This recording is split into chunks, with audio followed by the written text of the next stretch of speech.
हम उत्तराखंड के केदारनाथ में हैं। केदारनाथ 2013 की आपदा के बाद यहाँ पर श्रद्धालुओं की संख्या बढ़ी है।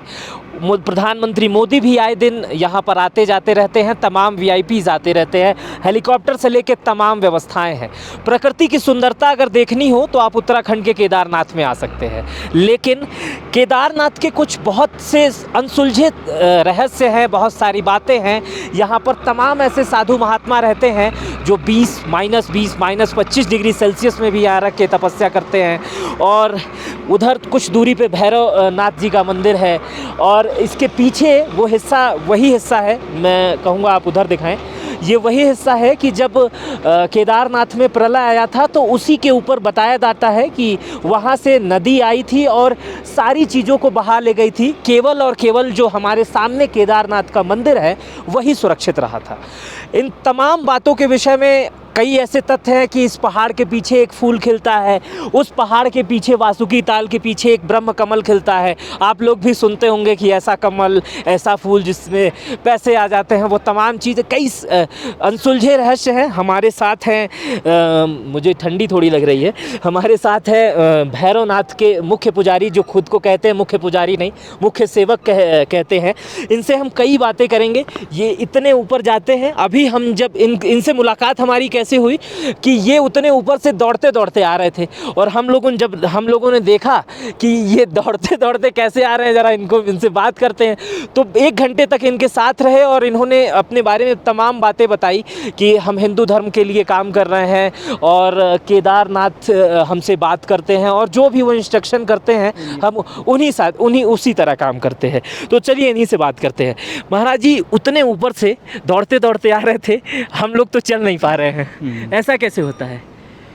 पहले जय श्री केदार हर महादेव।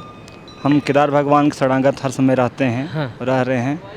तो भगवान के पट वन मात्र 13 दिन बचा हुआ है। हाँ। तो इसे अपने व्याकुलता जो हम इसलिए पहाड़ के ऊपर चले गए। हाँ। भ्रमण करने के लिए। हाँ। और भ्रमण करते वहाँ भृंगराज पुष्प मिला। हाँ। और पुष्प तोड़ के मैं इधर आ गए।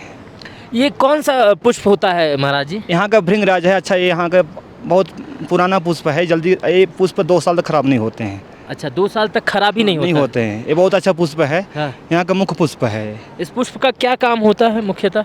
ये मुख्य पुष्प भगवान श्रृंगार किया जाता है। हाँ। है ना। और जड़ी बूटी में भी बहुत काम आते हैं इसमें। हाँ। है ना। इसका पता आपका कट्टे फटे में और आपका कोरोना के भी समाधान में होता है ना। तो कीटाणु मारते हैं इससे। तो आप इस पे ऐसे दौड़ते दौड़ते चले जाते हैं? हम आप पहाड़ में आते जाते रहते हैं। हाँ। हर समय जाते रहते हैं। आपका वासुकी ताल भी इसी सामने से चले जाते हैं। 1 मिनट शिखा, मैं कहूँगा आप उधर दिखाइए।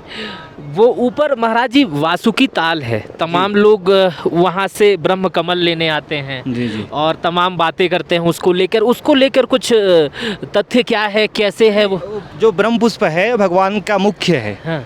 वो भगवान का पूजा बहुत मुख्य बताया गया है। हाँ। कि ब्रह्म पुष्प से भगवान शिव जो पूजा करता है वो बहुत ही भगवान का दर्शन का फल प्राप्त करता है। हजारों आपका चांदी का जो पुष्प चढ़ाता है कमल का। हाँ। वो एक पुष्प का बताया गया है, इसलिए ब्रह्म पुष्प बहुत मुख्य है। हाँ। वो असली प्रसाद ब्रह्म पुष्प बताया गया है। जो भी केदारनाथ में आता है उसको ब्रह्म पुष्प भगवान शिव को पूजा कर लेता है और उसको प्राप्त होता है, भगवान को पूरा आशीर्वाद प्राप्त कर लेता है। नहीं, वो पुष्प कैसे खिलता है और कहाँ खिलता है? पहाड़ की चोटी पर खिलती है। बहुत कठिन रहता है वहाँ जाना। हाँ। और उसको तोड़ना। हाँ। आपका पहाड़ की चोटी के ऊपर पत्थरों में पाया जाता है ब्रह्म पुष्प। अच्छा, उसकी पहचान कैसे होती है? जो लोग देख रहे हैं, मान लीजिए वो कभी आए उत्तराखंड और ट्रैकिंग करने ऊपर जाएं, तो वो कैसे पहचान होगी उसकी कि वही पुष्प है? आपका नीचे पता रहता है, ऊपर उसका गोल्ड सा उसका फूल रहता है। हाँ। फूल आपको अपने कुटिया में फूल उसका पुष्प दिखाएंगे। हाँ। पुष्प मंगाए थे। हाँ। मंगाए अभी हम चल के दिखा दे, आप ठीक है, वीडियो ठीक बना है। लेंगे। हाँ। पुष्प बहुत अच्छा होता है, सुगंधित बहुत, उसमें गर्मी होता है। हाँ। और उसमें वो भी जड़ी बूटी का बहुत काम करता है। हाँ। और भगवान के लिए बहुत प्रिय पुष्प है वो। हाँ। ब्रह्म पुष्प। अच्छा, तो भगवान उससे प्रसन्न हो जाते हैं। अच्छा, लोग ये भी कहते हैं कि वो फूल जिसके पास आ जाए वो बहुत पैसे वाला हो जाता है, इस टाइप ऐसा नहीं है। हाँ। देखिए असली भाव। हाँ। आपका भाव किस रूप में है? हाँ। भगवान का असली पुष्प है भाव। और भाव अच्छा है तो हर पुष्प आपका भगवान को उतना फल मिल जाएगा। और भाव ठीक नहीं तो कैसा ही पुष्प चाहे वो कहाँ फल मिलेगा।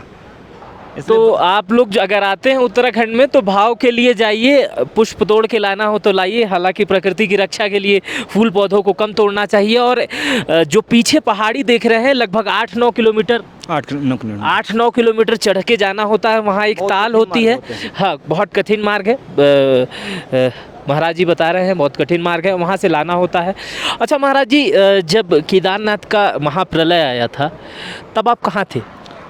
प्रलय के 4-5 दिन हम पे यहीं पर थे। हाँ। और भगवान के संकेत होगा कि आप यहाँ कुछ होने वाला है, हाँ। आप यहाँ से बद्रिका आश्रम चले जाओ। हाँ। तो हम दोनों में संग्राम हो गया।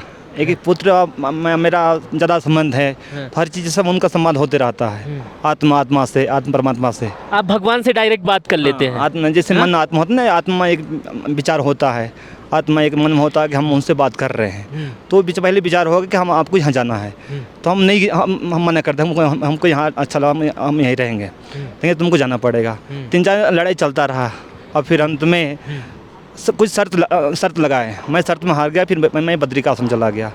13 तारीख को मैं बद्रीनाथ जैसे पहुँचा वैसा ही मौसम ख़राब हो गया।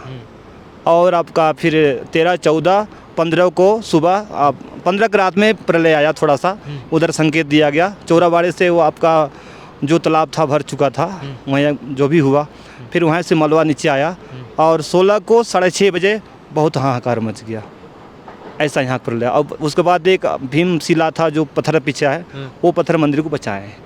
तो भगवान शक्ति था जो, वो पत्थर ने भगवान शक्ति, कोई शक्ति वहाँ उसको स्थापित कर दिया और उसी से बहुत बचा हुआ केदारनाथ का। महाराज जी का कहना है कि 3-4 दिन पहले आत्मचिंतन के दौरान इन्हें पता चल गया कि केदारनाथ जी इनसे कह रहे हैं कि आप यहाँ से चले जाइए। हम आपको एक बार फिर से दिखाते हैं वो दृश्य।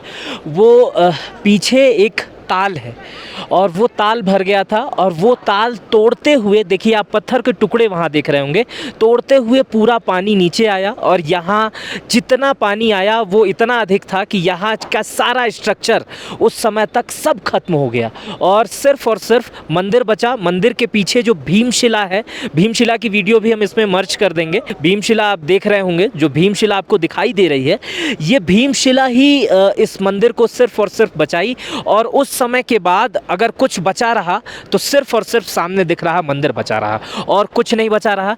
कुछ लोग यहाँ पे थे जो बच गए थे, उनसे भी कभी बात करेंगे, अगर वो लोग मिलेंगे तो उनसे भी बात करेंगे।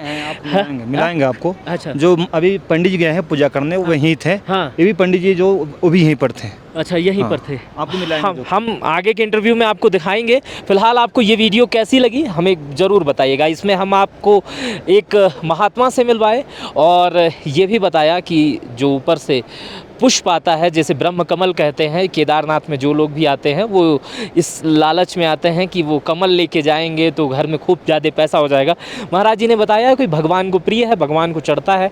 अगर भगवान की आस्था में आपका विश्वास है तो आइए, चढ़ाइए और जाइए, लेकिन उससे पैसा वैसा नहीं आता है ना महाराज जी? ऐसा नहीं। ठीक है, वीडियो देखने के लिए बहुत बहुत शुक्रिया। पूरा बहुत बहुत धन्यवाद। मेरा नाम मित्र प्रकाश है।